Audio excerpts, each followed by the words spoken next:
আসসালামু আলাইকুম। আমি এখন যাচ্ছি আমার দেশি মুরগির জন্য ঘাস নিয়ে আসতে। সতেজ ঘাস, টাটকা। চলুন যাই, আর সাথে আমাদের সুন্দর মাঠটার সাথে আপনাদের পরিচয় করে দিই। শৈশবে আমার এই মাঠটায় অনেক সময় কেটেছে। আমার গরু ছিল, সে গরুর জন্য ঘাস এবং গরু এই মাঠে চড়াইছি এবং সতেজ ঘাস নিয়ে আসতে যাচ্ছি। শুধু মুরগিকে যে আমি খাবার দিই তা না, ঘাসও দিই। কোথায় থেকে দিই সেগুলো চলুন দেখবেন। এপাশে বাগান, আর এই যে ঘুরলেই মাঠ। এই মাঠেই আমি দেখবো যেখানে যেখানে সবুজ ঘাস এবং নিরাপদ। অবশ্যই দেখতে হবে যে ভুঁইয়ে কীটনাশক দেয়নি আর ঘাস মারা বিষ দেয়নি, সেই জায়গা থেকে আমি ঘাস কাটবো। কারণ কীটনাশক দিলে তো অবশ্যই আমার মুরগিগুলো অসুস্থ হয়ে যাবে। মজার ব্যাপার কি, আমি যখন মাঠে যাই সবাই জিজ্ঞেস করে যে কোথায় যাচ্ছ। আসলে জানে যে আমার গরু অথবা ছাগল কিছুই নেই। আমি যখন বলি যে আমি মুরগির জন্য ঘাস নিয়ে আসতে যাইছি, অনেকে হাসে, অনেকে কিছু বলে না। তো চলুন যাই এই রাস্তা ধরে।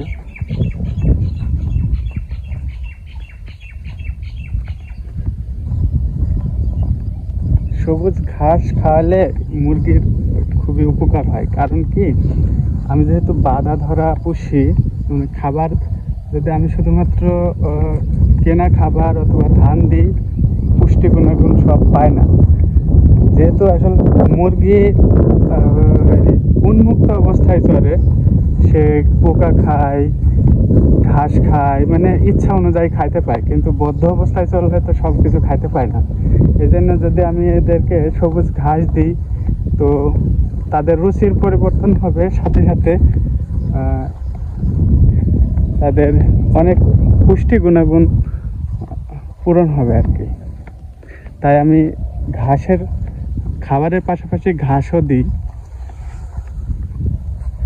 মাঝে মাঝে যখন দেখি যে ছোট মাছগুলোর দাম, গ্রামে যখন মানে ভরপুর পানি হয়ে যায়, তখন ছোট মাছের দাম খুব কম হয়। তখন আমি কী করি, ছোট মাছ কিনে ওই খামার মধ্যে ফেলে দিই, তারা খুব আনন্দ সহিত খায়। এখন যেহেতু মাছ নেই, তাই সবুজ ঘাসটা দিলে বেশি ভালো হয়। চলুন যাই ঘাসের জায়গায়। এখন আমি মানে মাঠের মাঝে, ওই যে বাগান আর ওই যে বিল, ওইটাকে আমাদের এলাকায় বিল বলে, এখানে ভরপুর হয়ে যাবে আর কয়েকদিন পরে পানি।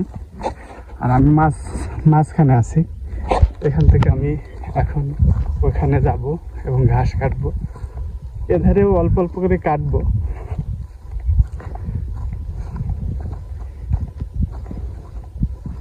এভাবে আমি কিন্তু প্রায় প্রতিদিনই ঘাস কাটি মুরগির জন্য। সাথে আমার ব্যায়ামও হয়, অনেকটা পথ হাঁটা হয়। এমনি সকালে উঠে ব্যায়াম করার আসলে সময়ও হয় না, আর মনেও চায় না যে যাই হাঁটি। গ্রামে আসলে ওইভাবে কেউ ব্যায়ামও করে না, আমার নিজেরও যাওয়া হয় না। তাই এই যে ঘাস কাটতে আসলে আমার অনেকটা ব্যায়াম হয়ে যায়। সাথে আমার মুরগিরও ভালো হয় যে একঘেয়েমি খালি ভুট্টা এটা ওটা খাওয়ানো হয়, ওগুলো না খেয়ে যাতে ঘাস খাই। আর টাইগার মুরগিগুলো তো আমার প্রচুর ঘাস খাচ্ছে দেখছি। দেশি মুরগিটাও খাচ্ছে, কিন্তু টাইগারে বেশি খাচ্ছে।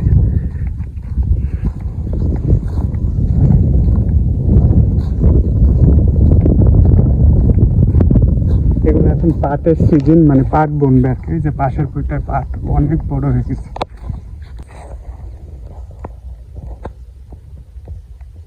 খুব কাছে চলে আসছি। আর এই যে ধান পাকা শুরু হয়ে গেছে। আর কিছুদিনের মধ্যে ধান কেটে ফেলবে আমাদের এলাকায়। অন্যান্য জায়গায় হয়তো বা কাটা শুরু হয়েছে, আমাদের এখানে আর সর্বোচ্চ লাগলে 10 দিনের মধ্যে ধানগুলো কাটা শুরু হয়ে যাবে।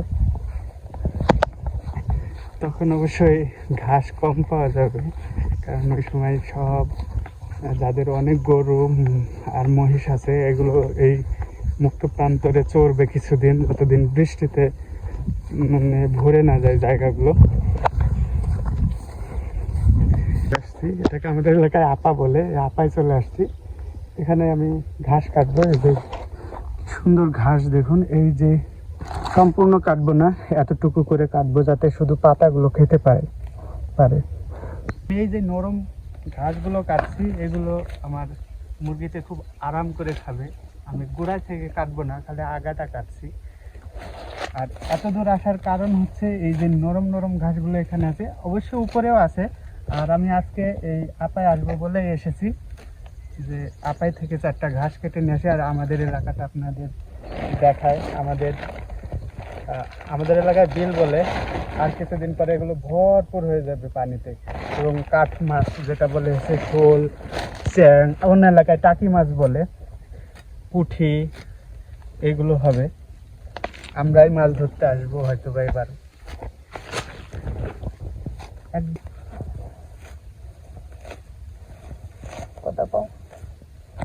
এই ঘাসগুলো প্রচন্ড নরম, আর মুরগিকে দেওয়ার সঙ্গে সঙ্গে এগুলো খেয়ে নেবে।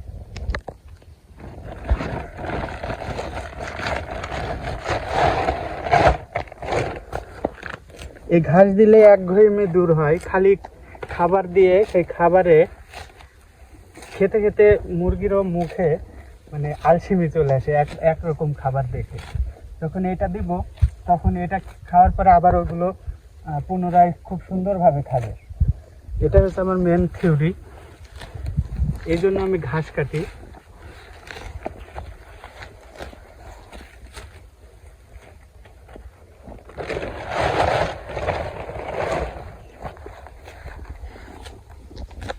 ঘাস কাটা শেষ মুরগির জন্য, বস্তা বন্দি করে চলে যাবো। আপা একটা মজা হচ্ছে, আমি ওই যে গাছের ছায়াতে বসে রেস্ট নিতে পারবো অনেকক্ষণ। এখন এগুলো নিয়ে গিয়ে দেখবো যে মুরগিতে কি অবস্থা, খায় কিনা।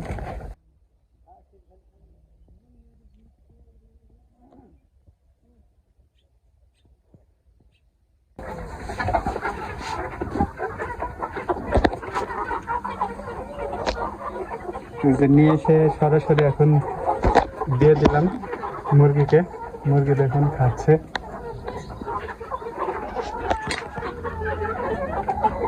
এরা ঘাস পাইলে খুব আনন্দ সহকারেই খায়। এগুলো টাইগার মুরগি। এখন দেশি মুরগির জন্য নিয়ে যায় কিছু।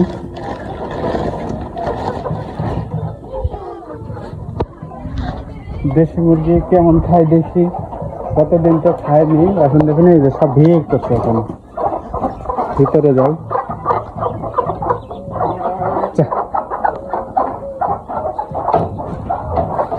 এখানে ফেলে দিই।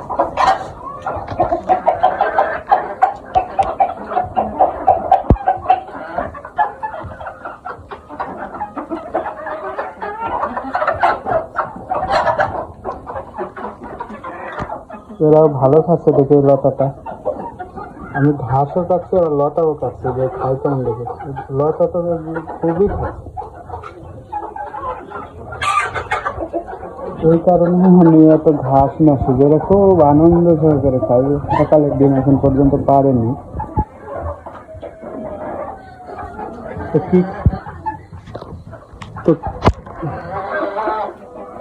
আপনারা দেখতেই পাচ্ছেন, এই হচ্ছে আমার ঘাস নেশা এবং ঘাস দেওয়া। এভাবে যারা দেশি মুরগি পালে অবশ্যই একবার করে ঘাস দেওয়ার চেষ্টা করবেন, এতে কি ওদের রুচির পরিবর্তন হবে। এক জাতীয় এরকম খাবার খাওয়ার পরে হঠাৎ যদি মানে ঘাস পাই, তাহলে অন্যান্য প্রোটিনগুলো পেয়ে যাবে এবং মুরগি ঝরঝরা থাকবে। ভালো থাকবেন, সুস্থ থাকবেন, আমার জন্য দোয়া করবেন, আমার খামারের জন্যও দোয়া করবেন। আসসালামু আলাইকুম।